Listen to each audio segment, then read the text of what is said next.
Hey, there we go. Right, it's Rich from Planet PE, and if you are the first time to join us, welcome. So, what we are going to look at today are these bad boys. So, going to look at sports psychology first, then some of the socio-cultural influences, and then followed by the health, fitness, and well-being bits.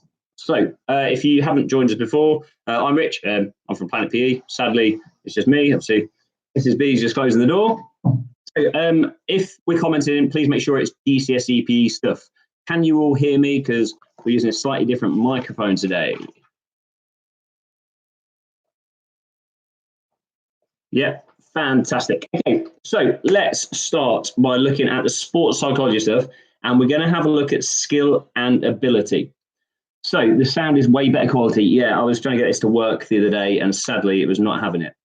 So, sports psychology is all about the skill and ability to start off with. So, what we're going to look at is what a skill is and what an ability is. So, does anybody know what the difference between skill and ability might be?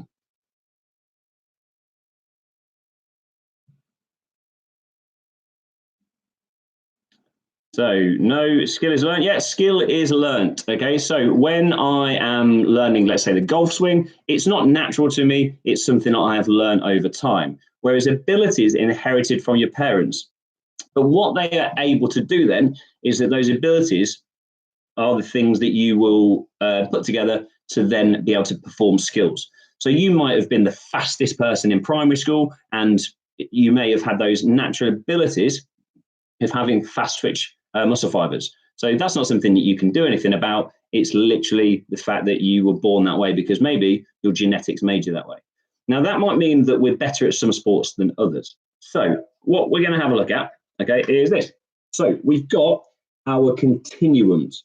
So we have 4 different continuums of skills. So we have them as the first one. We have here, we've got basic and complex. So can anybody give me an example of a basic skill? Sorry about this. I'm not very well. I'm struggling a bit with my throat. Okay, so Jazz has said running, swimming, walking, throwing a dart. Okay, yeah. Now the thing that makes it a basic skill is it hasn't got lots of parts and doesn't need very much thought. Okay, so walking is literally putting a foot in front of the other, whereas a complex skill is something like the triple jump. The fact that I've got to piece loads and loads of things together to be able to perform that skill. Now, really, all you can be asked about that is what examples might be and also the definitions. We've then got open and closed skills. Okay, so we've got open and closed. So what is the difference in the comments between an open skill and a closed skill?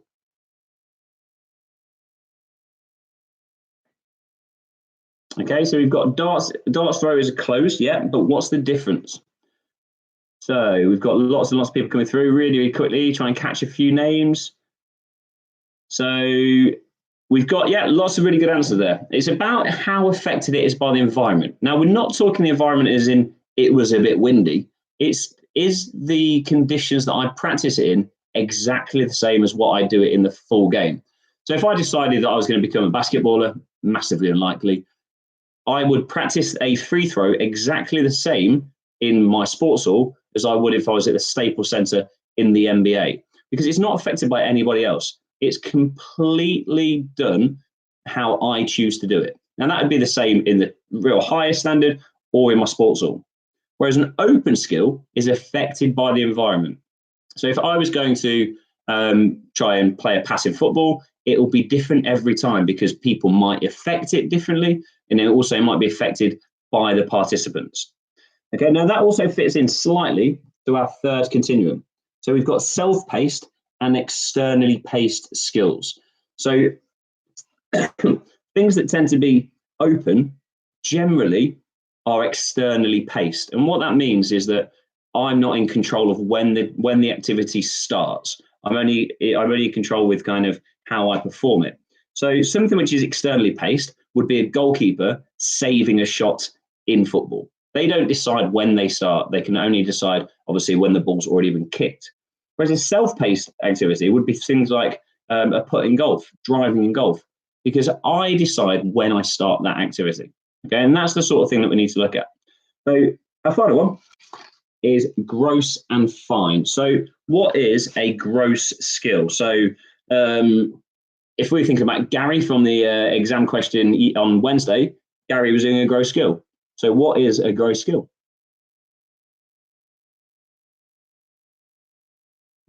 Yeah, so lots and lots of people saying big movements. Okay, Isaac is saying chunky movement. I'm not sure why that is, Isaac. Okay, some people loving Gary, but George, sadly, your comment's going to be blocked there, so you've got to make sure you don't use any poor language. Okay, so it's the use of larger muscles. So typically, gross skills involve powerful movements like a rugby tackle. Yeah, that's right, Aaron. Okay, whereas fine skills are typically about precision. So if I was throwing a dart, it's all about precision. It's about accuracy. So we've got to make sure that you're looking at the right things. Okay, so gross skills, big muscle movements. Okay, usually powerful activities or movements, and fine skills are those ones that are all about precision. Okay. So let's have a look. So I've got a little plan here. So this is kind of the thing that we're looking at along the way. So the next thing is about goals. Now, I think you might get a slightly extended question, potentially on goals or on feedback and guidance. So we're going to look at all those. So we're going to do all the psychology bits first. So what are the two types of goal that we can be set? So put it in the comments. So what are the two types of goals? So we're now up to 571 people watching. Quite daunting. If you imagine that in a hall, it's like an assembly. Yeah, we've got outcome and performance. Okay, so a performance goal and an outcome goal should be used differently and by different people. So the things that you need to start talking about in your exam tomorrow would be evaluating maybe an outcome goal or a performance goal, and very much about who it's going to be useful for. So we've got performance goals and outcome goals. So a performance goal really relates to how well it's performed. It's not really about the outcome, about the final bit. It's about this learning process. So if you are a novice performer, I would want you to be set a performance goal. Now, the reason a novice needs to use a performance goal, hi Kelsey, is that a novice performer doesn't really have the skill to be able to focus on the outcome. So they can only really focus on improving. What is novice and elite? So a novice athlete or a performer is somebody who's new at the activity, whereas an elite performer is somebody who is towards the top. Hi Lewis, yeah, I've already said hi to you. So an outcome goal should be used more for experienced performers, okay, or experts. And the reason is that they don't really care how they perform it. They just want to know how they do. Do they win or lose? Because if I was a 100-meter runner in the Olympics, I wouldn't really be bothered about, was that my best time ever? I'd be worried about, did I win the race, and did I do what I should do? So did I complete the time in my best ability? It's slightly not really mattering, because all I want to know is, did I win or did I lose? Because that's all that I care about. So often, you'll see a football team say, oh, we played really well, but we lost. It doesn't really matter the performance. The outcome is the key thing. So what you need to understand is which type of goals should be set for each different performer. So we've got performance goals mainly for novices, outcome goals for experts. Okay, and the reasons why: performance goals are about improvement. Outcome goals are literally about, did I win or did I lose? Now, on goal setting, okay, we've got SMART. So can anybody tell me what the S in SMART goals stands for? Novice is the same as beginner. Yeah. Let's have a quick flick through the comments. I'm sorry if I don't comment on your one, because lots and lots of you have got it's flicking through because there's about 700 people watching at the moment. Okay, Miles, you said specificity. Okay, I had this in a revision session earlier. Remember, specificity was a principle of training, whereas we are more interested here in goal setting. So it is merely specific. So I could set a specific goal for you guys tomorrow to complete every single question. That's specific to you, okay? Don't say specificity, just say specific, okay? The M is measurable, okay? So I need to measure my goal, because if it's not measurable, I can't really say if I've improved or not. Okay, now if I know that I'm getting close to achieving that goal, it's going to be quite motivating. And goal setting is all about motivation. Oh, Lewis, you can't rise just for drama. You've got PE as well. So I know you've got it at 3:00. So measurable. Okay, it helps us to improve our motivation. Okay, goal setting is really, really key. So I could measure your mock result and I could measure your real result, and we could see if there was an improvement. So we could set you a specific target to improve by 10 marks. We can measure that. Okay, Brandon, well done. The third one is accepted. Now, why is it important that I accept that goal? Not achievable. Okay, in AQA, it is not achievable. It has to be accepted.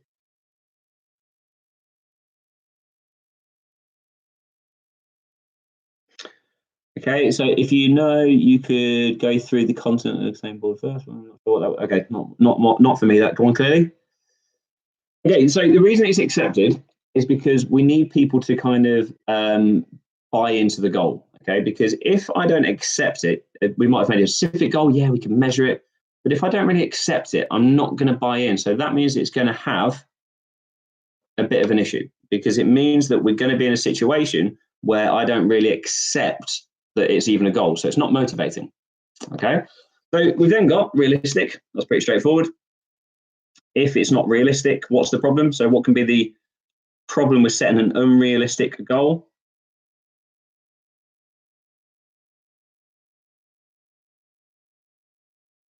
Yeah. So James is saying it's too high. Sophie is saying, I just lost that one. Sorry. So realistic. If it's not realistic, it might not be possible to achieve. So therefore, can I actually do it? So if I can't do it, I'm not going to work my hardest to actually try and achieve it.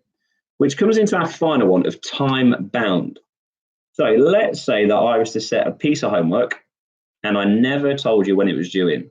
What would be the problem? What would be the problem if I set a piece of homework and it's never, ever going to need to be handed in? You wouldn't do it. Exactly that. You wouldn't do it.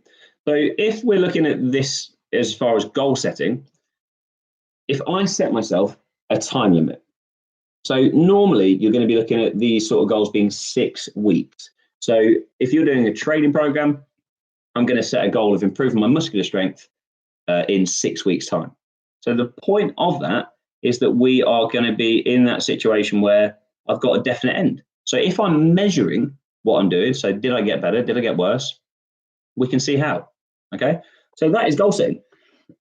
Now, if we go on to information processing, okay, information processing is super easy, and hopefully we are in there. So topics that we have done so far, okay, just those people who have missed it, okay, they're the ones that we've done so far. We've done skills and ability, we've done goals, and we've done smart targets. So if you see this bad boy,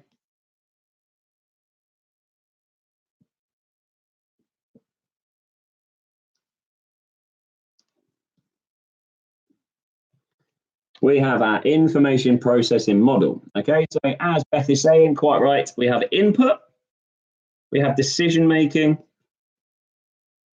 output, and then feedback. Now, this explains how people are able to perform their skills. So if we look at input first, your input is going to come through the senses. Okay, so I'm going to be able to see a cricket ball coming towards me. I'm going to be able to see that the lines are white and the pitch is green and whatever. But not all that information is important.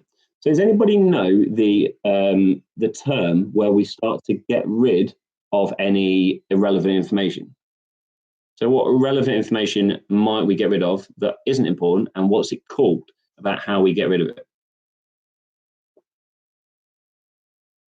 Yeah, so lots and lots of people saying selective attention. So selective attention is where we actually filter out all the sort of nonsense, or what we call irrelevant information. So this term selective attention is quite key. So selective attention is really the difference between you being a good sportsman or a poor sportsman.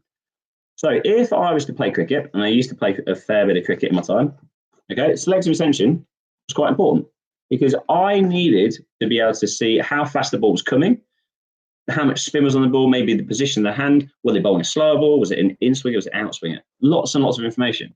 Now, if I didn't do that, then the problem there is that I would look at the wrong information and then produce the wrong skill. So I would make the wrong decision based on the feedback.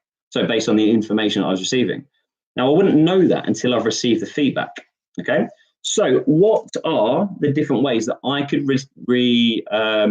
receive feedback? So we've got really 6 really different ways that we could receive feedback. So what are they? So this is an AQA one. So those of you who just joined us, this is an AQA session, but there might be lots of it that is relevant for other syllabus. So Jess, yeah, verbal feedback, intrinsic, yes. So Josie, extrinsic, yes. Katie, positive and negative.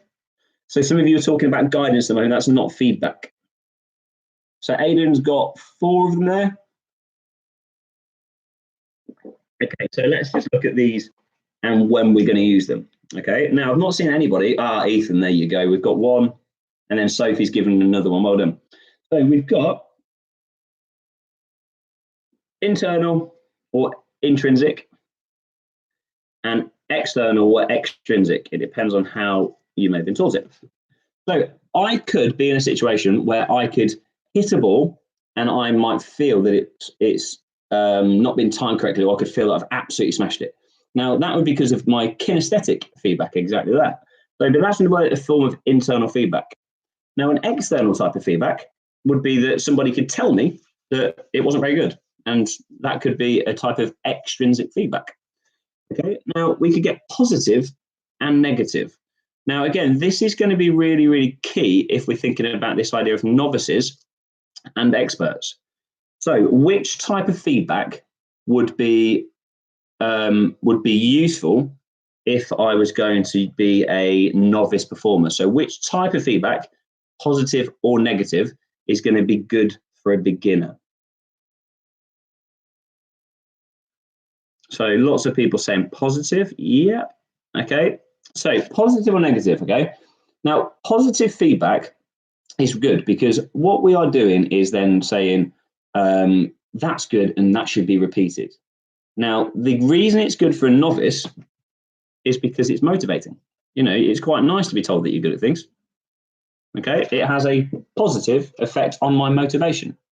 Whereas negative feedback, if I'm a novice, I'm not going to be very good at it. So if I'm being told, oh, that was wrong, do this, do that, eventually, sadly, I might end up with some, self-esteem issues, or maybe I'm not that sure. So what I would end up doing for a negative, so the feedback I would use for an expert would be maybe negative, because they know when they're doing it right or wrong. Okay, we then got knowledge of performance and knowledge of results. Okay, so we've got knowledge of performance, knowledge of results. So rather than me writing it all. So what is the difference? So what is knowledge of performance and what is knowledge of results? Didn't finish information processing because this is kind of it. We're talking about feedback. So when we receive the feedback, this is the forms that it goes into. Okay, because the output is just doing the skill. Knowing how well you performed, yeah, and the outcome. So a bit like those goals that we talked about earlier. So I could know when I've hit a golf ball before I even hit it that I've performed that well. It felt really, really good. So someone just asked, what's kinesthetic feedback? Kinesthetic feedback is how it feels. So I might hit a golf shot and it feels like it should feel. You know, I hit the center of the club, it goes along the way. So I'm going to get some feedback about the feeling of my execution. Now I might look it up and see that the ball went where I wanted. So that's my knowledge of results. So you could be in a situation where you're playing tennis and you might hit it really, really badly. So you know your performance was not good. But yet the result is that it still goes over the net. Okay, so we're still going to be in a situation where we can have maybe knowledge of performance. Oh, I didn't do that very well. However, my knowledge of results is that I looked up and it was still successful. Okay, so what kind of question could they ask about the process and model? Normally, they would ask about you labeling it. Also, how does it actually affect performance? So that's where we were talking about selective attention and also the feedback. And that's kind of it, really. Okay, so let's have a look. Anything else in? Hi, this is Excel. I don't know. We're doing AQA. Lots and lots of it is very similar. So the reason is that they're similar is that they were going to try and amalgamate it to one exam board, but they didn't because obviously the exam boards are businesses. Most of the exam boards are exactly the same, but just got slightly different. Okay. Now, if someone's saying it's not similar, then it's probably not the one for you. Okay. So lots of people are asking about 9-mark questions. Okay. Now, the 9-mark questions, as far as the topics, we don't know. We would be guessing. I wouldn't want to steer you down any particular lines, but we will look at it a little bit about how we're going to do it. Someone said, can they ask 3-mark questions, 9 3-mark questions? Sorry, 3 9-mark questions. No, they'll always do a 6-marker and a 9-marker. Can we do hooliganism? Yes, we can. We'll do that shortly. Okay, someone's saying along the way, 9-marker. Yeah, we'll look at that. Villa are going up. Maybe. I hope they do, because I don't want Derby to go up from Leicester. I'm not a big fan of that one. Okay, so let's just carry on going through the next bit. Okay, is feedback. Is guidance. I could see you getting a 9-mark question on feedback and guidance and how it would be useful for a novice performer and an expert performer. So let's say that you were asked, I'm trying to think of a question, to evaluate the use of feedback and guidance for, I don't know, let's say Pat, who is a novice performer. So, you know, we had Gary, who'd just taken up cycling after years of basketball. Let's say that, you know, Gary's decided that he's not there. He's told his mate Pat about sport and he's going to try it. So what we need to think about is, for a novice, what would you do? For a expert, what would we do? Because anytime we ask him to evaluate or discuss, we kind of want both sides of an argument. Okay. So for guidance, there are 4 different ways of guidance. So can we just put guidance on there? Okay. So what are the 4 types of guidance? Okay. So lots of people are saying visual, verbal, mechanical, and manual, and you would be absolutely correct. Okay, so we've got verbal, which is really simply what I'm doing now. Okay, it is being told things verbally, so someone's going to communicate with you. Visual, obviously, is being shown it. So your PE teachers might talk you through a drill, and they will then show you how to do it. And then we've got manual and mechanical. So manual guidance is me physically maybe moving somebody into the right position. So if I'm in a lesson where somebody's doing, let's say, badminton, they sometimes get some funny grips, and I might just change their grip so it's in a better position.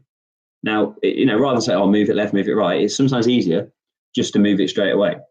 Now, the problem with that is if you're, you know, let's say you're in year 7 and you've got me, you know, at 30 something years old, it can be quite daunting maybe to be physically moved. So therefore, that would maybe be a bad side to it. We've then got mechanical guidance. Okay, so mechanical guidance is where you might use an object or some sort of machinery. So if I was learning to swim, what would be a mechanical guidance piece of equipment that would help me to learn to swim better? So Josie, I think that's the first one there, looking at floats. Okay, lots of people talking about floats. Good. So if I was to use floats, there's some really, really good things because it will give me the confidence. So if I was not very good at swimming, which sadly I'm not, I'm going to use floats to try and give me confidence in my swimming. I'm going to use armbands. Yeah, some really good ones. Well done, Jake. Some armbands or some floats that are going to try and help me. Now, if I get that and I'm going to use that all the time, what's the problem? So what's the downside. Okay, so Sophie said people become dependent on it. Absolutely.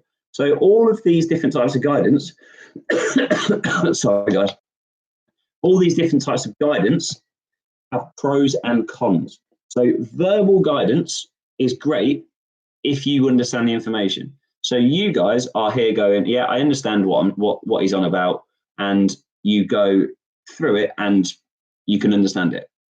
I did a coaching session once with a former professional footballer, and he was, adamant he was a great coach, and he was telling these 7-year-old kids to take the ball on the back foot. And sadly, they didn't really have a clue what was going on. So those students were going, I don't know what that means. So the problem there is that without a visual demonstration, verbal guidance is almost pointless. Visual guidance is great because pictures speak 1,000 words. Manual guidance is good because it's quick and easy, but the problem is that it can be a little bit weird. And mechanical guidance is great if things are potentially unsafe. So let's say you're doing a somersault on a trampoline. So if we are going to do a somersault on the trampoline, the problem there is that we might be in a situation where we could get hurt. So therefore, mechanical guidance is going to be the next one. Spam the forward 5 seconds button. Thanks, that's coolness. Okay, so there we are with psychology. Okay, apart from some of these next important ones, but this is really simple, and I think most students that I've ever seen get this really, really well. So what is this graph? What do we call it?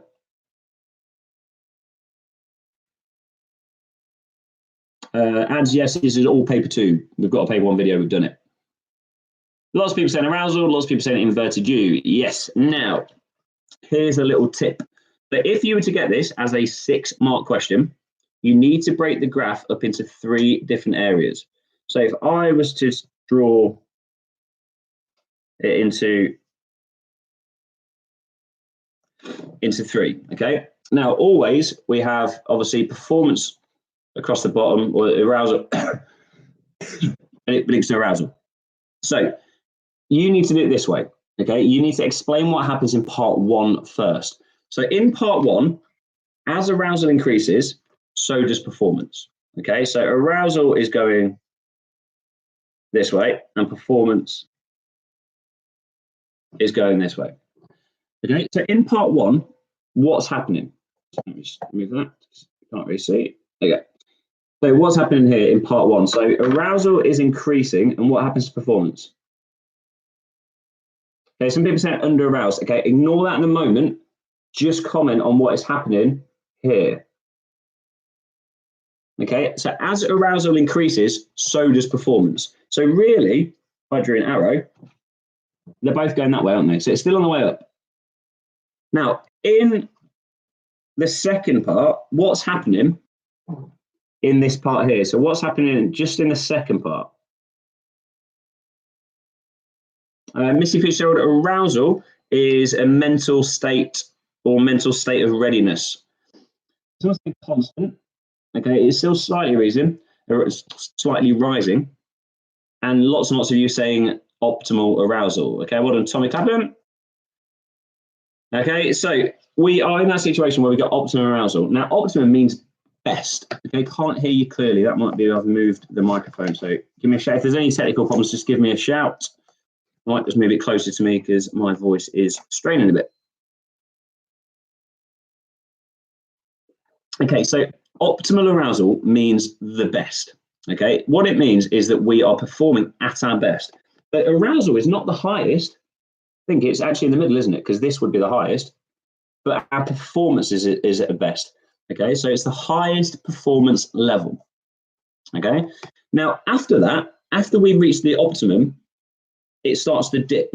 So in part 3, we've gone past optimum, and then we're going to start to drop.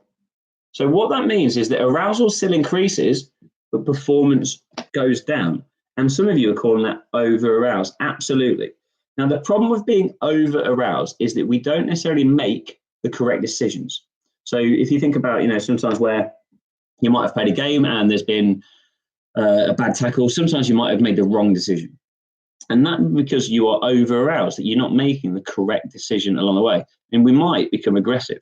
But in a second, guys, we're going to look at some of those aggressive things that we could do. Okay, so we've got point one, where as performance increases, so as arousal increases, so does performance. Point two, arousal is still increasing until optimum, and then it starts to drop. And then at point three, arousal still continues to increase. However, performance drops.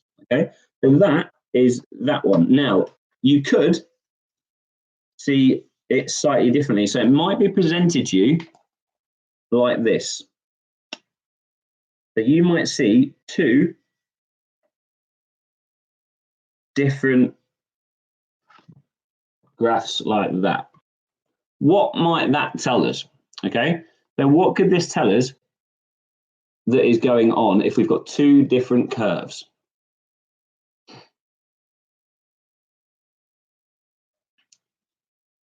So we could have fine and growth skills, absolutely. Some people say about aggression, not necessarily.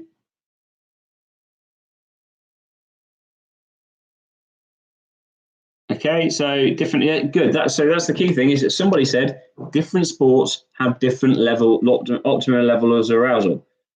So we could have two different points in there, okay? And what that is going to show us is that maybe as a boxer, I need higher levels of arousal, because obviously arousal is increasing this way. So let's say the boxer is going to be here, and let's say a snooker player might be there. But we need different levels of arousal to be at our optimum. Now, it's also could be linked to personality. So maybe somebody who is an introvert is going to need a different level of arousal than somebody who's an extrovert. Does anybody know why that is?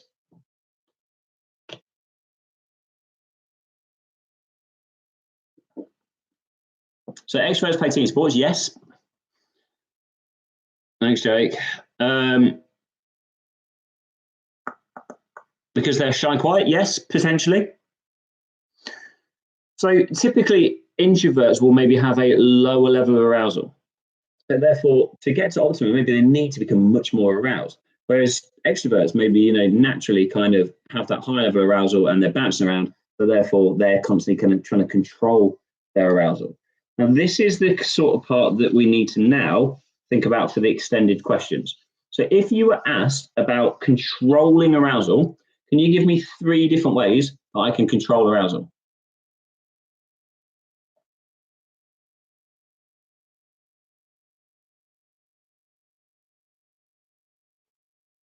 Yeah, lots and lots of really good ones. Beta blockers. Oddly, yeah, you could, but we'll look at that in a little bit. So lots of people saying mental rehearsal, people saying deep breathing. Yeah. Now, don't just spam it in your exam, okay, like we are at the moment with the comments. So what we need to understand is which ones increase our arousal and which ones decrease our arousal. Okay. So if I was a footballer and I was about to take a penalty, I want to try and calm myself down. So which method would I use, which is going to redistribute my arousal so that it goes down? Good. So people are saying deep breathing. Absolutely. Which footballer has a big deep breath before he's about to take a free kick?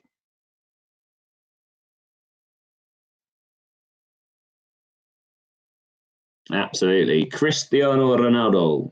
So does James Maddison, and he's clearly a better free kick taker than anybody in the world. And Ben Chilwell needs to stop taking them for Leicester. Jack Grealish, does he take them? So in the situation of arousal control, and that's how you might see it, is that we will try and use deep breathing to try and slow down our heart rate. And that's what we call, and again, you might see this, I'll write it down because some of you might not know this. We've got somatic responses. Okay, so a somatic response is your body actually making a change. So if I slow down my breathing, if I take deep breaths, my heart rate will go down.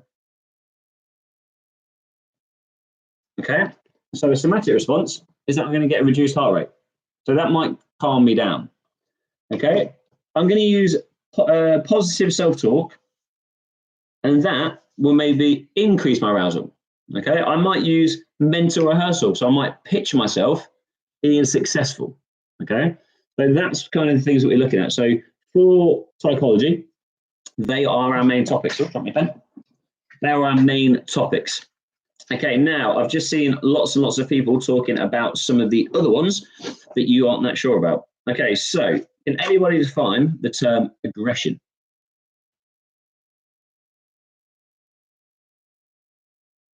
So lots of people giving me some examples of aggression. Well done, Sophie. Yeah. So aggression is tends to be described as the intent to harm. Now it can be divided in two different ways. We've got direct aggression and we have indirect aggression. Okay. So if I was going to play cricket, I can use a type of aggression. So how could I use direct aggression in a game of cricket? Now I'm using these obscure examples because the easy ones are probably given you in the exam. So yeah, Jazz. So it is trying to physically harm an opponent. Yeah. So Millie, exactly that. I could bowl the ball at the batter's head. Okay. So the fastest bowlers in the world bowl the ball about 90 miles an hour. Now we would use something called a bouncer. Okay. And the point of that is I'm going to try and hit the batter. Now most of the time in cricket we use indirect aggression. Okay. So what is indirect aggression? What do we mean by that?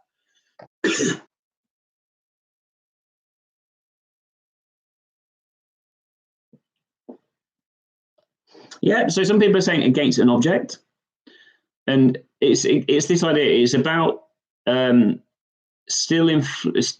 aimed at equipment much more than at an object. So it's not aimed at a individual. Okay, so if I'm a cricketer and if I want to hit the ball for six, I'm going to hit it a long, long way, or a golfer going to hit the ball a long way. I'm using indirect aggression. So direct aggression is that I'm intentionally trying to harm somebody. So in boxing, clearly we use indirect aggression. So we use direct aggression. Whereas in rounders, in cricket, we use indirect because I'm trying to then hit the ball. In badminton, hitting a shuttlecock hard in a smash would be indirect aggression. Trying to hit it at a person might be direct aggression. Okay, so if I'm trying to hit the ball harder and harder and harder, okay, that's me having maybe a better chance of smacking the ball really, really far. Okay, so that is pretty much psychology done, except for motivation and for personality. Personality, we spoke about a second ago. Introverts are people that try and maybe stay away from social interactions. Extroverts are very motivated by social interactions. Okay, motivation, intrinsic intrinsic, we spoke about those. Okay, so let's go on.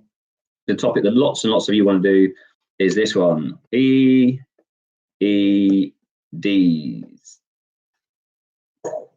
Okay, so performance enhancing drugs. What do we mean by a performance enhancing drug?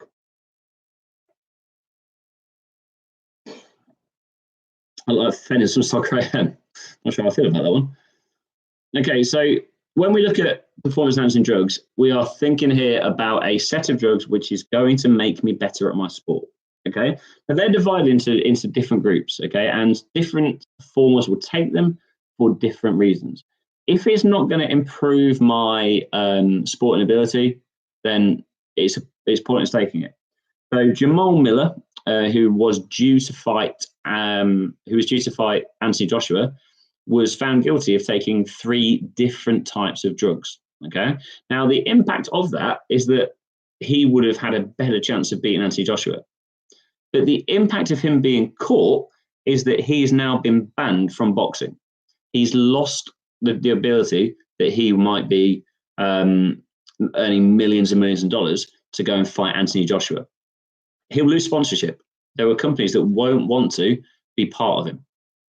Okay, they won't want to be associated with him. So, if you look at the commercialization part of it, so this idea of trying to get more money, he's going to lose that. He's going to lose prize money. So Lance Armstrong, when he was found guilty in the Tour de France, had to pay back millions and millions. Okay, and the problem there is that then that changes the reputation of the sport. So if if we were in a situation where Usain Bolt failed a drug test, for instance, athletics would be in all sorts of bother. So the reason that people take it is to be the best. They are taking it because they might think other people are taking it.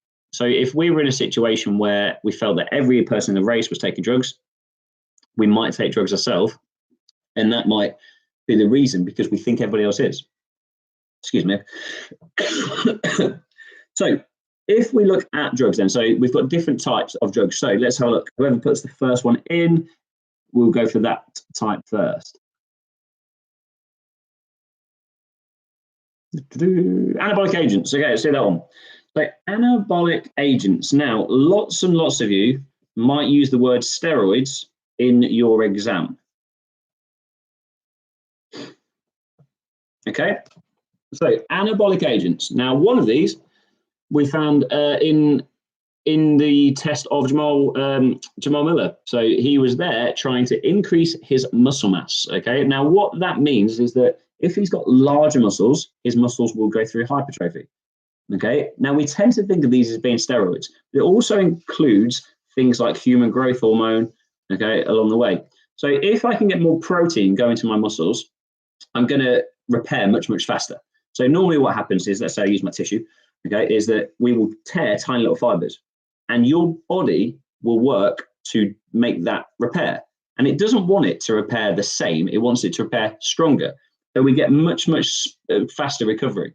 So you'll find that people who take steroids basically train ridiculously hard. And the reason is that they can, because they're recovering so much faster. So they're not really getting the DOMs afterwards, and they are working really, really hard. So the point is that they are going to end up with more strength and more power. So if you're saying that in your exam, try and talk about using, they're going to use these anabolic agents. And the reason for it is that they're going to try and increase their muscular strength or muscular power, their power or exposed strength. Okay, now the problems or the downsides to it is that testosterone is essentially what steroids are made up of. And if you are a female, that's going to lead to some infertility problems. In males, that might lead to some infertility problems as well.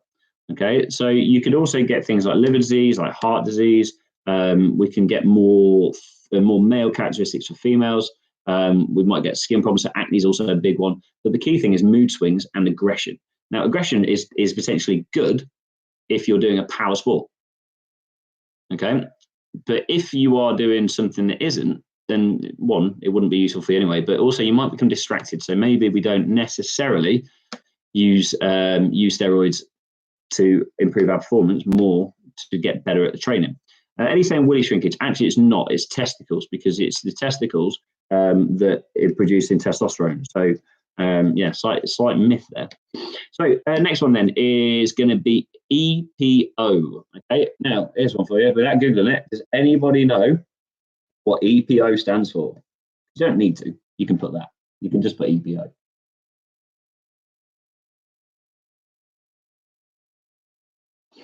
Yeah, so some people are doing really well here. Erythropoietin. Okay, EPO essentially equals more red blood cells. Okay, so if we get more red blood cells, we are going to be able to perform, this is the key term you need to use, at a higher intensity for longer periods of time. Simple as that. So people that have been found guilty of taking EPO have found that their cardiovascular endurance or their muscular endurance is ridiculous, because they are able to perform longer at a higher intensity. They can perform aerobically for longer. Someone saying this is blood doping. Blood doping is a different thing. We're going to look at that in a second. Okay, this is a method that I can use to increase my aerobic endurance by taking a substance rather than having to take some blood out, freeze it, and then go again. So it's literally in that situation. Can you draw an inverted U for a 6-marker? No. Any 6-mark question has to be extended writing, because that's how we do it. Okay. So if we are using those people putting narcotic analgesics, it's getting blocked because obviously it has the word anal in it. So that's why it's not coming through. EPO is going to give me more red blood cells so I'm going to be able to go for longer. Okay, so I'm going to get less fatigue. I'm going to be able to go longer for harder and things like that. Okay, so remember this acronym: drugs are not sexy. PE's beta. Okay, I'm not sure quite how that works, but thank you for that one. Okay, next one is beta blockers. Okay, beta blockers are almost used in about 2 sports and nothing else. Okay, beta blockers. What do beta blockers have an effect on? So, well done, Cody. We're talking about anxiety. Someone has just said, I didn't see the name, sorry, who said it blocks adrenaline. That is the key thing, okay? Because all it essentially does is slows your heart rate down. Okay, now there is really only one proper activity that this actually works for. So Katie Bostock, that is the right answer. So in archery, it'd be the worst drug ever because it would ruin the sport. So what archers do, so they're obviously in their bow when they're going there, and they fire between heartbeats. So if you've got a really, really slow heart rate, rhythm, it means that you're going to be able to have a really, really steady hand. So if you were to put your thumb out in front of you, I can sit here that when my heart beats, there's a slight shudder. Well, I'm not firing close enough, I'm firing meters and meters away. But therefore, any little change is a factor. Now, the problem with beta blockers is that your heart rate can go too low. It can also have blood pressure problems. So there's some pretty negative factors in there as well. Okay, the next one, are diuretics. And I'm going to have to look because I struggle to spell this every single time. Does anyone think they can spell it better than me? We'll get it before I do. So diuretics. I don't want to look like an idiot when I put it on screen, so I'm going to look and cheat a little bit. There we go. Yeah, you all beat me. I know you're better than I am, which is great. Diuretics. Okay, diuretics. Okay, as lots of you are telling me in the comments, okay, we are using diuretics to try and reduce our weight. And the reason we're doing it is because we're going to lose fluid. Okay, so if I lose fluid, I'm going to lose weight. Okay, so one thing that I remember from uni is that a litre of fluid weighs about 1 kilogram. Okay, so diuretics, okay, it's going to help us to lose fluid. So if I was a boxer, I fight in weight categories. Okay, but if I'm a boxer, let's say that I was fighting, I was going to be 12 stone. I would want to be as close to that as possible. Okay, if I didn't meet that weight, I'm going to not be able to fight because I'm in a different weight category. Cool. Can anybody put any other sports which have weight categories?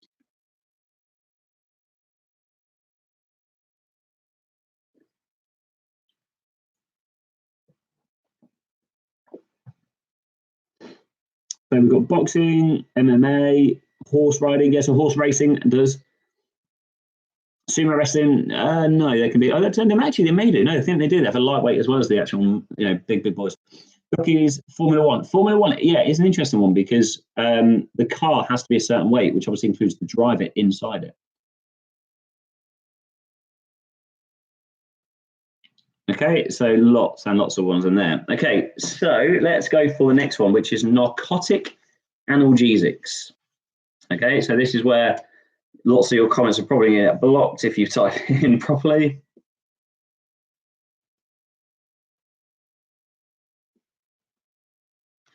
Okay, so narcotic analgesics, that's the reason that your comments are being blocked. Okay, narcotic analgesics are really simply painkillers. Okay, they are painkillers. So a good example is morphine. Okay, you can take morphine and you might not feel the pain. Now, why would we use that? Why, if I was a footballer, why might I use narcotic analgesics?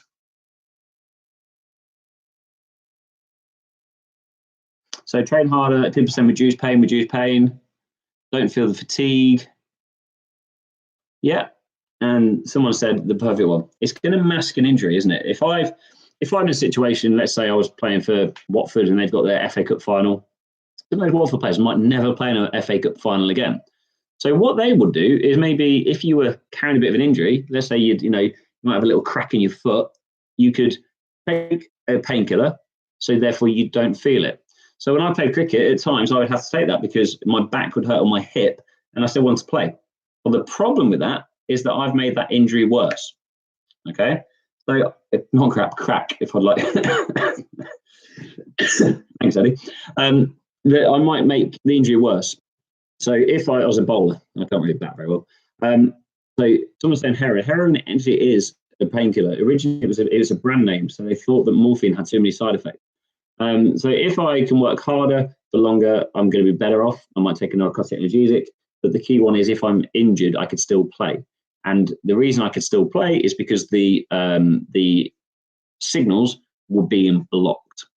Okay, now if they're being blocked, that's great, but it still doesn't stop the injury from getting worse.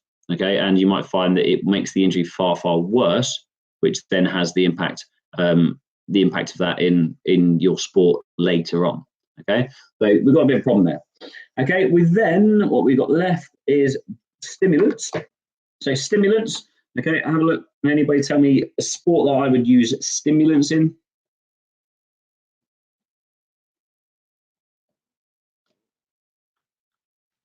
So what sport would I use stimulants in?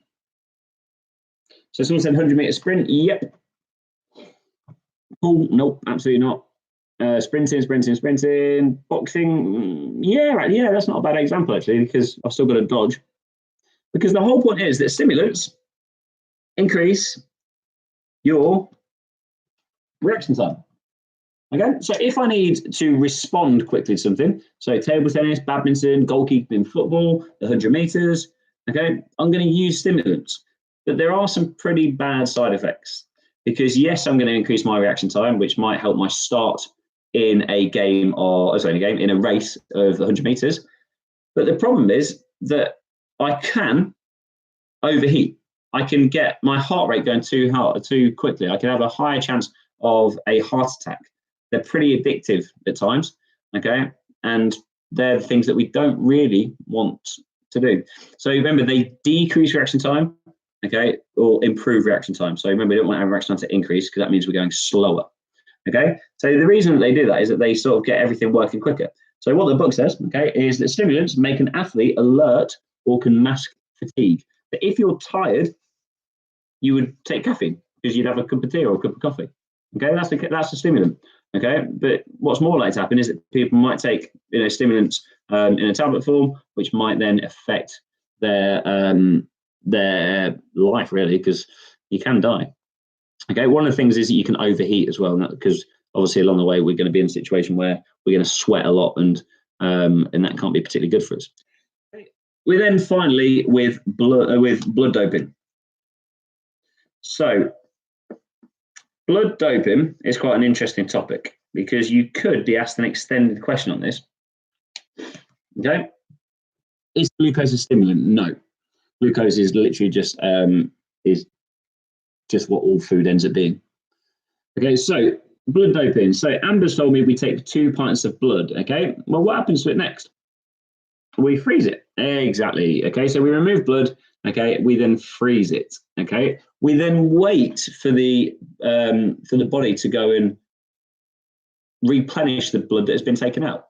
We then pop it back into the body, and what that means is that we get the same impact as we did with EPO, because we're going to have more red blood cells.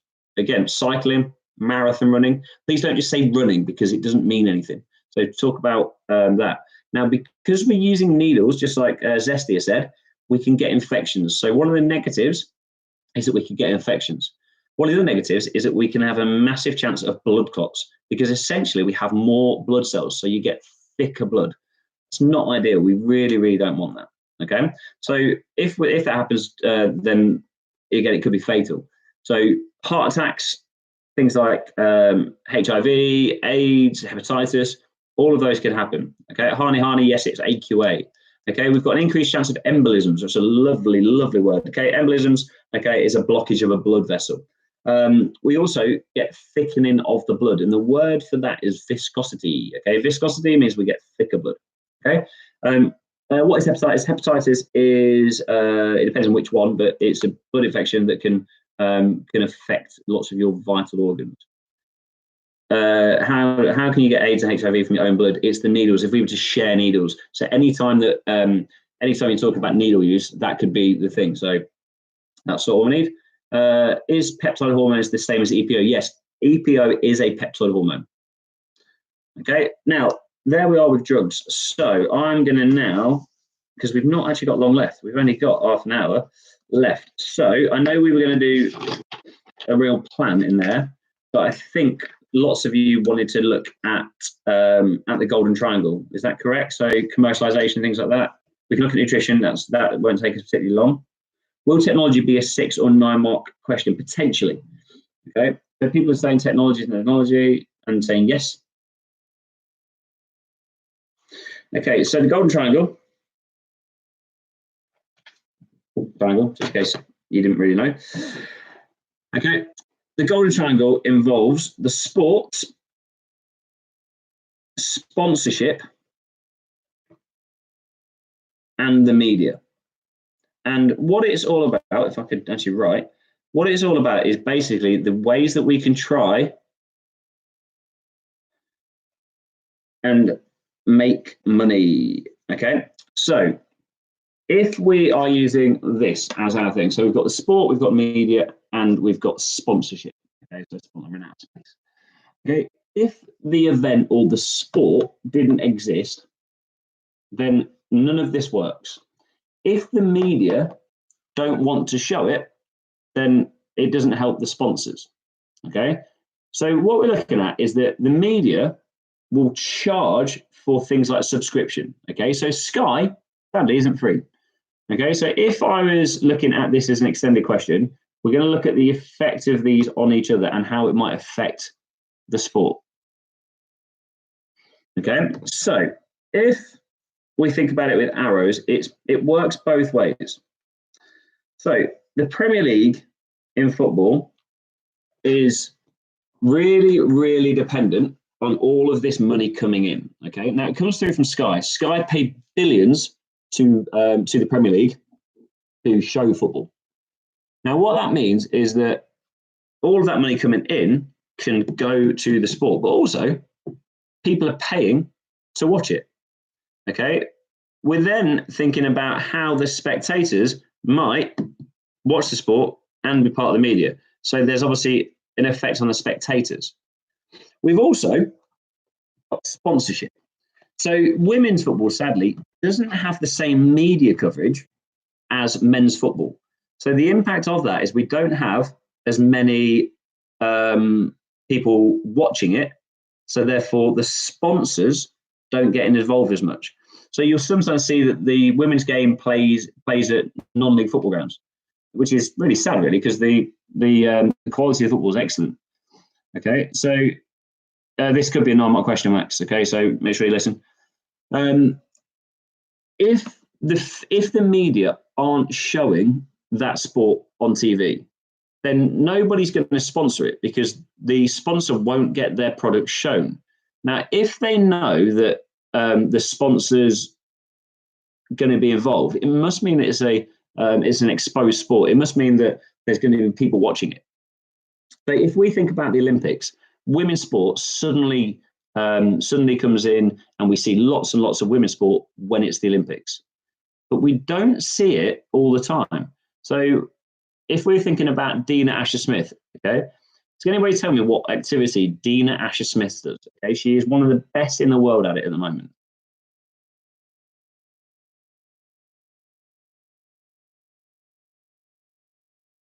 Yeah, she is a sprinter. Okay, and she is fantastic. Okay, she set the world's fastest time this year, last week. And what it means there is that not many of you know because it wasn't on TV. So therefore, for her, she's not going to see that much sponsorship coming away. If it was seen in the Olympics, more people are going to watch because of the media, so more sponsors are going to get involved. So what we're looking at is how they are linked. Now, the sport can be changed by media. So the traditional kickoff time for football was always 3 o'clock in the afternoon.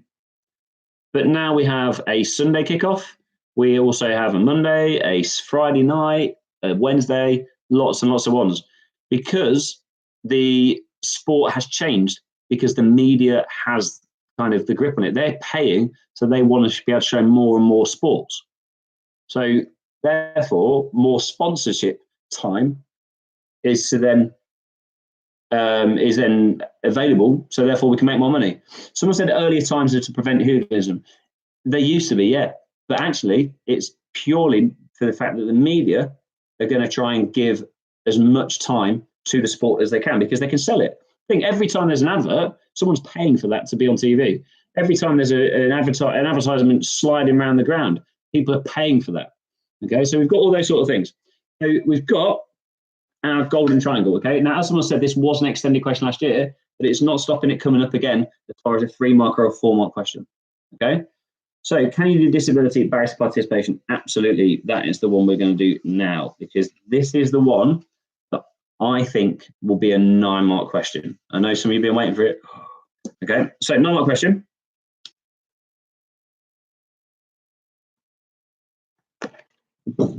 Okay, I think it could. I think it could. I don't say will because I do not know. I think it could be on participation. Okay, so participation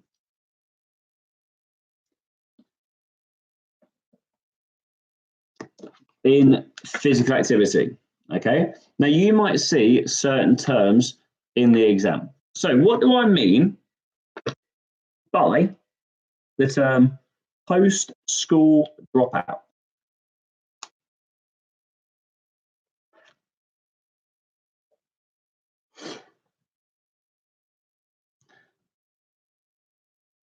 Okay, maybe you're saying it's in the specimen paper. It is, but that doesn't matter because therefore it's not an official paper, so it could still come up.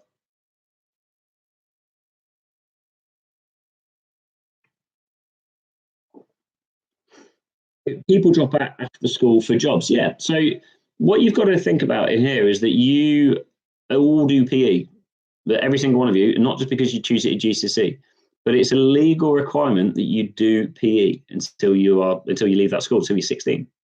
Okay, now in there, we would need to think about that being an impact on different groups. So what types of groups do we have? So when we talk about social groups, a group of people.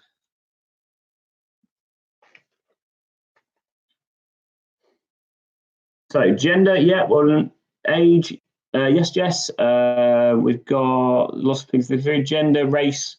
Okay, when we talk about race, try and use culture. Okay, that's the sort of one to look at because then it brings in religion and things like that along the way. Ethnicity, disability, gender, race. Sexuality is not one, nor is ability. Okay, so lots of you seem to know those pretty well. So can you look at how to structure this 9-mark question? Okay, so if you want to see how to structure a 9-mark question, go onto my channel. There's already a video on there, so you can look through that, and also it types it on the screen so you can see what's going on. The culture, yeah, friends and family. So with that one, we just talk about peers. Okay, so with all of those, you need to know the groups, and you then need to know the barriers. Okay, so let's have a look at the barriers. Now, there are barriers that are going to be for lots and lots of different groups. Okay.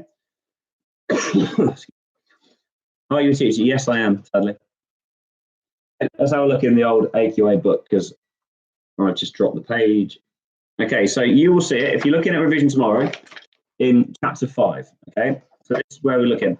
So there is a lovely section if you're revising tomorrow before your exam about this, where we look at the barriers. Now, these are the things that you are going to need to know. And the page number, if you've got a book, is on 108.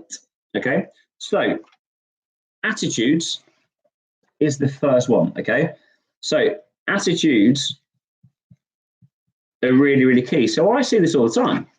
So I will see maybe a group of boys or a group of girls at school, and their attitudes affect, do they participate or do they not? And I see that with parents as well. You know, I'm assuming that, you know, lots and lots of you play sport outside school, and you probably play the same sport or sports that your parents played. So those attitudes have affected your participation to play a certain sport. So when you're playing a certain sport, it's going to be for a reason that you've chosen to do that based on those attitudes of the people around you. Okay, we've then got role models. So role models can affect all of those different groups. So if I am playing a sport, I might get a role model because maybe they are like me. So if you were a female sports person, you might not participate because there aren't those role models to inspire you, to motivate you to go and do it. So the role models are really going to be important for growing a game. So I think that lots and lots of girls are going to be motivated to play football after this summer, because what this year is the Women's World Cup. Now, within there, it means that there's going to be more media coverage. So therefore, there's going to be more role models who are going to be created, and therefore the participation rates in girls in football, I think, will increase. And because of that, there's probably then going to be more funding. So going back to that issue with the Golden Triangle, might be in there. We've then got accessibility. Lots of you are saying, so do I live close enough? So we're not very good at skiing in Great Britain because we haven't really got any mountains. Kind of makes sense, doesn't it? In certain countries where they live at altitude, they're very, very good at distance running. So Kenya and Ethiopia, incredible distance running because they've got the role models and they've also got the accessibility. Okay, we've said media coverage. Okay, obviously that's a barrier because if it's not on TV, you can't really create the role models, and also it might mean that you never see an activity. So we at my school are very good at handball. Okay, and lots of the students hadn't seen handball before they went and played it. So therefore, they haven't really got the media coverage to do that. But the problem is that near where my school is that there aren't many clubs around us. So therefore, to then continue that word participation, there's not really anything around us. Okay. Do we need to know about attitude training? Paper 2 as well. No, that's paper 1 topic. Okay, so we've then got family commitments and the available leisure time. So obviously, you know, when you leave school and you've got a full-time job, you have less time to participate. That's a barrier because you then have less choice. So I choose to play golf because it takes a couple of hours, okay, and I used to play cricket, but the problem there is that it would take me all day because we would start cricket at 10 o'clock in the morning, I'd get home at maybe 10 o'clock at night, and that's all day. So that's a barrier to people participating. We've also got this term socio-economic factors. What does that mean? What do we mean by socio-economic factors? Well, good to see that our maths teachers are also joining us. So, socio-economic factors, what does it mean? Money, money, money, and class. That's the one that people don't talk about as well. Okay, it is, can you afford to do that sport? Okay, so let's say that I was from an area that had a lower socioeconomic status. It might mean I've got less money. So if I've got less money, I'm sadly not going to have the same opportunities because I wouldn't necessarily have to go and play golf or ride a horse or do things that are going to cost lots and lots of money. Whereas I might play football because football is actually pretty cheap. You don't need lots of equipment. Okay, even if I was going to play it recreationally, I could just go down the park and I can kind of do things for just health reasons. So it might affect whether you do those sort of things. Okay, so with the barriers, that's really all you're looking at. Okay, is that some of these factors are going to be positive. So if I had lots and lots of money, if my socioeconomic status was high, I'm going to be able to have more choice. So some of you might go to independent schools and you've had loads and loads of choice, play lots and lots of sports. Some people might be in state schools and you could be in a situation where, sadly, you've maybe never played cricket because there aren't the facilities. You might have never tried fencing, whereas maybe at a private school they did.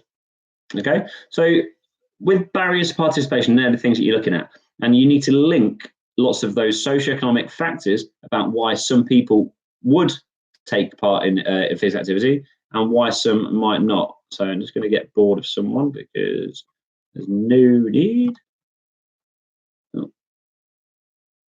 No, sorry, don't mean to do that. Okay, So let's just go through something else that literally just came to my head as I was talking, where I suddenly got an epiphany about something that I wasn't sure about. So let's just very quickly just go through some topics. So we've got those sort of things about, oh yeah. So within the participation things, there's a few terms that you need to know. So have a look at the terms such as stereotypes, make sure you can define that, about prejudice and things like that. So someone's saying hooliganism, okay? If you want to look at hooliganism, go to my hooliganism one on my channel, because again, that will go through there and there. Rosie is saying thank you for helping us. Thank you very much. Before we carry on, some of the messages that I got on Instagram was so nice. It was really, really nice that people were thanking me. I want to say I'm doing this for you guys to try and just help you out, because I know at times it's difficult to ask in class that you need help. So this is kind of what we're after. Okay, so lots and lots of things scrolling through at the moment. And we'll go from there. So let's have a look at nutrition. Okay, now nutrition could be a 6 or 9 mark question. Okay, because we need to understand not only about the different factors of a balanced diet, but also about the ways that we can change our diet to improve performance. Okay, so if we think about diet, we've got macronutrients and micronutrients.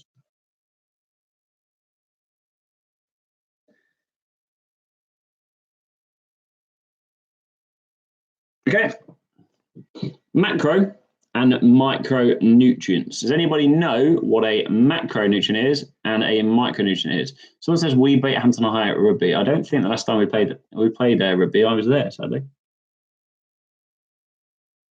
So what's a macronutrient? What's a micronutrient? No, never heard of it. Oh dear. Okay, so you might hear this if you watch any of the kind of fitness guys on YouTube or on Instagram. They talk about macros all the time and changing the macros.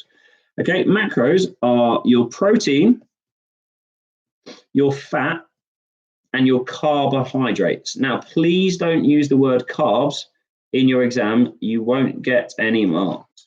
Okay, so we've got protein, fats, and carbohydrates. Protein is there to try and repair any tissue. So normally trying to increase the strength of your muscles. Your fat is actually a source of energy. So depending on your activity, it will depend on which source of energy you're actually going to use. Okay, and then carbohydrate is obviously all about energy. But carbohydrate is in the biggest amount. Okay, because that is where our energy is going to come from. Now your micronutrients are vitamins and minerals. Now, if you don't have the correct amount of vitamins and minerals, you are going to find that you get pretty unhealthy. So vitamins always have numbers after them, so have letters after them. So vitamin C, vitamin D, vitamin A, all that sort of thing. All of them have different functions that are going to help you. Whereas your minerals are things like iron and calcium. So calcium helps with strong bones, but I need vitamin D to in my diet so that the calcium can bind to my bones or to my skeleton. Okay, minerals are really important. Why is iron important? Liam, fibre is not a micronutrient. I'll talk about fibre and water in a second.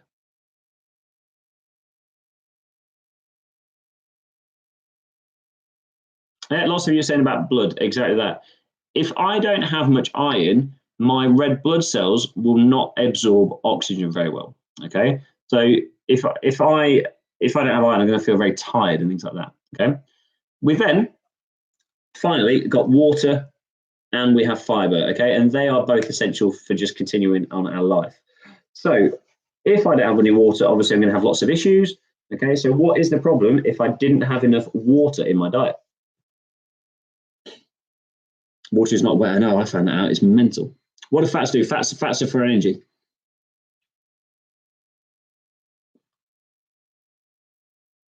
Yeah, dehydration. So exactly, people are saying there that the blood becomes viscous, it thicken blood.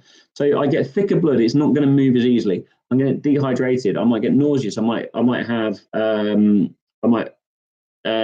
have issues with cramp and things like that. Okay, so they are the sort of things we're looking at. So dehydration, fatigue, and cramp would be the sort of things we're looking at, as well as obviously the increased viscosity.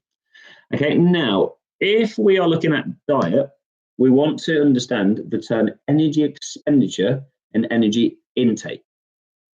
So if I'm going to take in 2,500 calories, because that's how many I should take in, and ladies, you should have 2,000 calories. If I didn't have enough, I'm going to have an unbalanced diet because I'm not actually getting enough energy. Okay, now the problem with that is that, well, actually, it might not be a problem because I might need to lose weight. Okay, so energy intake and expenditure is kind of like a balanced scale. So if I've got 2,500 calories, if I burn 3,000, obviously I'm going to burn more than I take in. If I overeat, so I take in 3,000 calories and only burn 2,000, obviously there's going to be an uneven balance. So energy intake and energy expenditure will affect us. So if I was to increase my weight, what would we call that if I had a BMI over 30? Naz, carbs are for energy. Johnny, I teach in a school in Hampton in London. Lots of you saying obese, yeah. So let's look at that because that's just going into my head.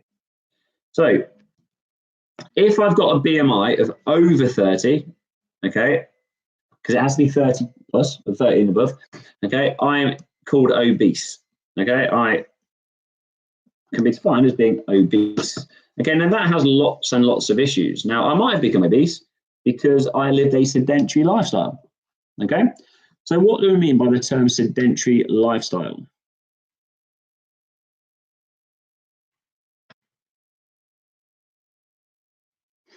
Some of you are saying just no exercise, no exercise.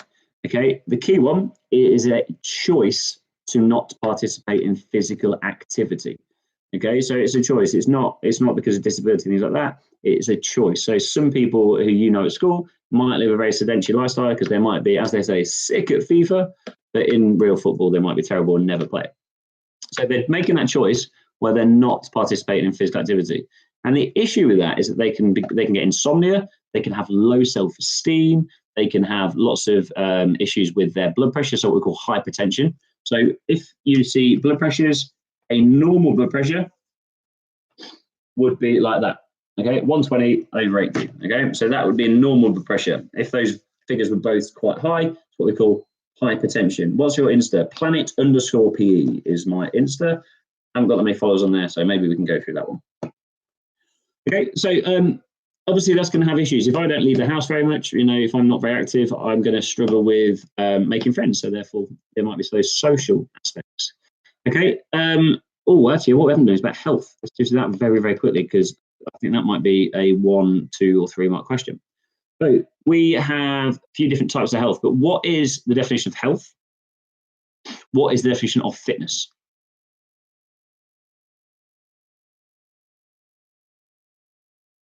Now, Louis.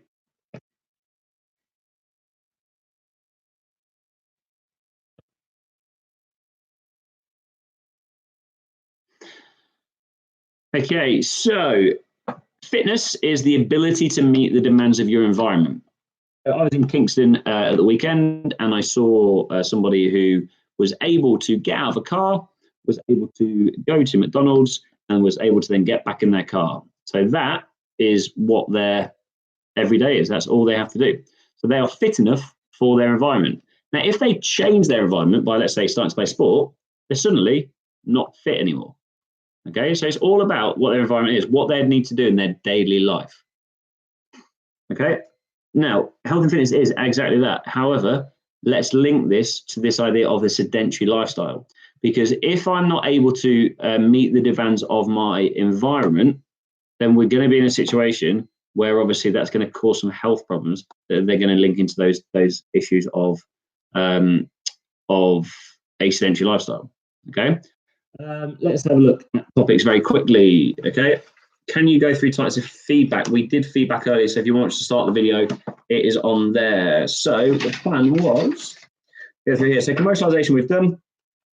Someone said earlier, so somebody said earlier about wanting to do the what's it called? The aspects about the participants. So looking at sportsmanship, looking at the aspects such as gamesmanship and things like that. So I'm just looking at I'm getting a bit confused. I'm looking at people's things in here. Okay, so in paper 2, we need to know about gamesmanship. Okay, we need to know about sportsmanship and about etiquette. Okay, so when I am playing football, I will use sportsmanship because I will try and play the sport in the right way. I'm going to try and play it as the rules are supposed to do. Okay, now the problem is that some people don't, because some people will try and bend the rules. Okay, so for instance, diving, okay, is against the rules.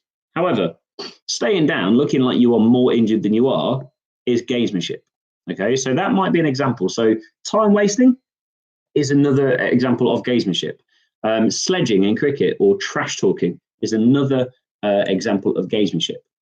Whereas etiquette is the kind of a bit of a moral code. So if you are playing golf, you're quiet when the other person plays their shot. When you are in basketball, okay, people are quiet when the free throw is being taken. Okay, because they're an unwritten set of rules within the sport, and that's what I mean by etiquette. Okay, yeah, good, Liam. So that is exactly right. Josh, we've done PEDs. Okay, we've done performance enhancing drugs. Darts, is darts a sport? I wouldn't use darts in your example. It should be sports that you can get assessed in. What is sledging? Sledging is trash talking.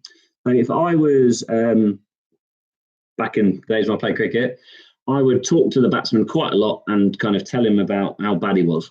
Okay, and the point of that is I'm trying to put him off what he's doing. Okay, so a wicketkeeper in cricket will tend to talk to the batsman quite a lot and ask him how they're getting on, and then might, get stuck into them a little bit. And that is a form of sledging, and it's gamesmanship. It's trying to get an advantage. It's trying to bend the rules. Okay, so I think, as far as what I had planned, it's pretty much where I am. So we've got about 8 minutes left. So anything that comes through, I will try and answer as quickly as I can.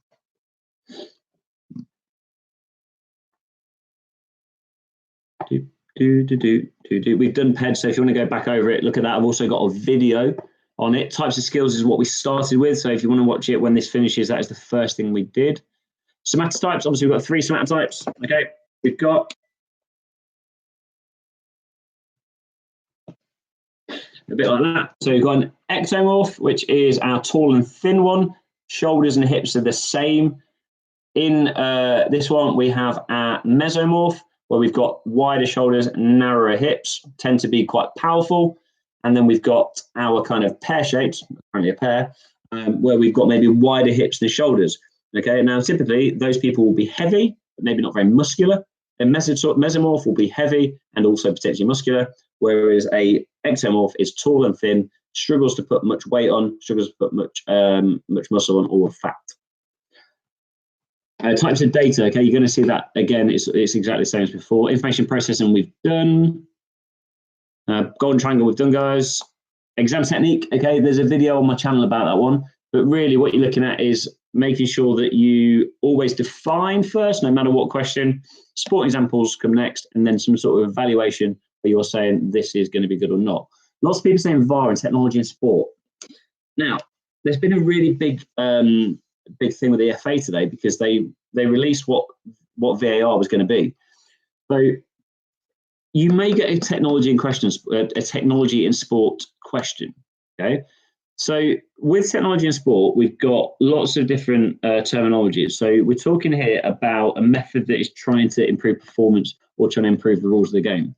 But if you get a question looking at technology, it's either trying to improve performance or make the game fairer or safer. So Hawkeye in tennis or Hawkeye in cricket, yeah, that would be an example of it. But what it is lots of cameras that track the ball and they're trying to make it fairer. Now, the good thing about that is it makes it fairer, but there's a delay. There's a really big delay between seeing it happen and then seeing the decision. So if any of you have seen VAR in football, it takes about 90 seconds before they make a decision. And it slows down the game. Now, the problem there, if you think about its link to commercialization, is that we can be in a situation where kickoff times are effective and we don't know where the next one's going to kick off because, I think there was a FA Cup game last year where the game went on for almost 104 minutes. Well, that's not really very easy for the broadcasters to kind of decide when a game's going to start. Okay. So as far as the negative and positive impacts, some of them are about improving performance. Okay, they're fantastic. So hyperbaric chambers, okay, where people go in those oxygen tent. Things like prosthetic limbs for disabled athletes. So, probably shouldn't say his name, but Oscar Pistorius obviously had his blades, lighter wheelchairs, lighter equipment, and faster equipment. When we look at technology, obviously we've got video referees in rugby, which is great. And the good thing about that is the crowd can get involved. So even with Hawkeye, it takes a while, but as the ball drops, the crowd can be involved. It's whoa, and they quite like that. Is there a 12 marker? No, there's not. I just saw somebody earlier. Have you covered technology? That's kind of what we're doing now, Gemma. Okay, so we're doing that very quickly. Okay, so what we need to understand is 4 different things. So I'm just going to get the book very quickly. You need to understand the positive and negative impacts of technology on the sport.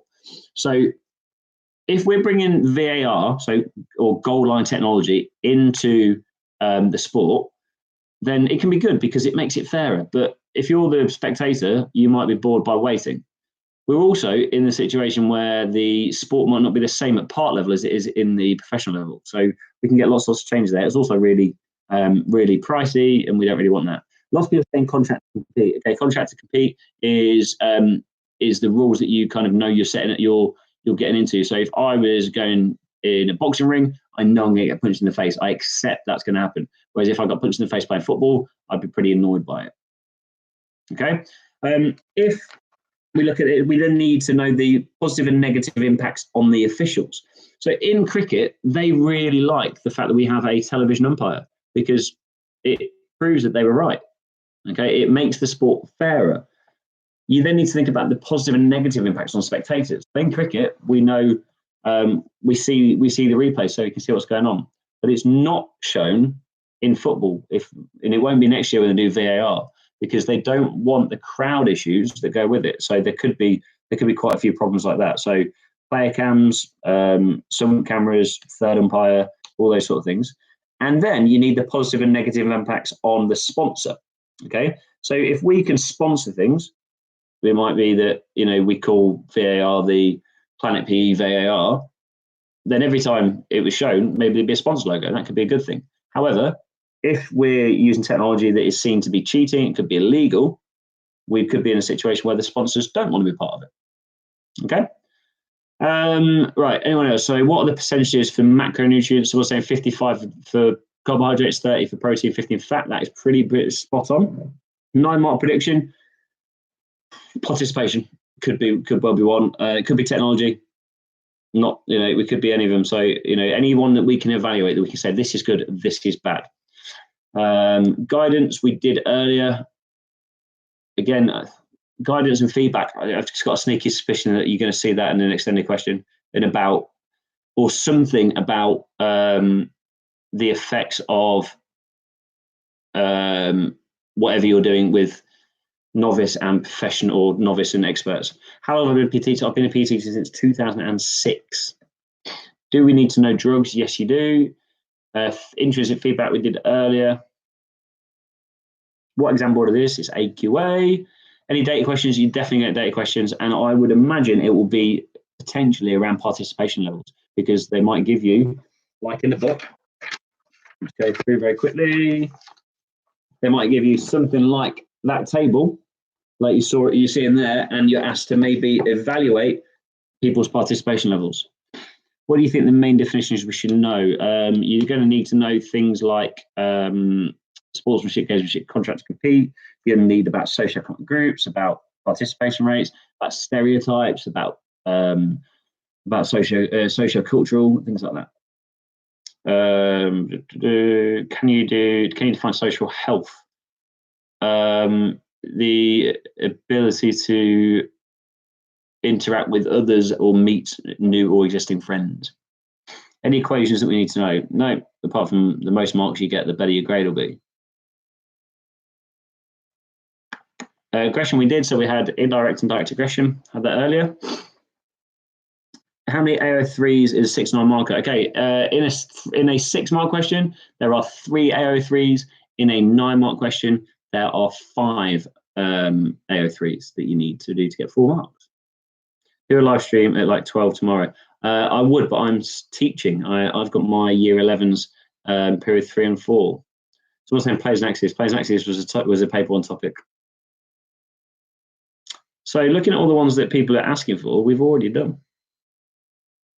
Grade boundaries and predictions. Looking at paper 1, no idea. The way they do the grade boundaries is that after everybody's sat the exam and it's been marked, they then create like a bell curve. So essentially, the top 50% are going to get 4s and above or 5s and above, and then they work out the grades from there. So you've no idea. All you can do is get as many marks as you possibly can. So you might have really done really poor. Yeah, I think you are, Louis. If you get as many marks as you can, so you might have got 0 marks on paper 1, you might get 78 marks tomorrow. Overall, it's 78. It's like getting 50% on both. So, like I say, every single mark matters. Do the live stream like 12 tomorrow in between exams with your year 11s. The problem is that I don't think I can actually. I'm not allowed to do that, sadly, mainly because our internet at school wouldn't really work too well. Every little helps. Thank you. Okay. Please answer me. Do we need to know about calories? So yes. So the calories that what you need to know is about the intake and expenditure. Remember, women 2,000 calories, men 2,500 calories. Oh, Avery, sorry, I meant to give you a shout out. Right, Avery. Right, big up yourself. Your dad's an absolute legend. And yeah, Louis can come in. Arousal, we did. I drew a wonderful one earlier. Hooliganism came up last year. Don't think you're going to need to talk about it too much, but I've got a video on it. So this is me signing off. Okay. Good luck, everybody. It's been an absolute pleasure. I literally wouldn't. I can't tell you how flattered I am by how many people come and watch.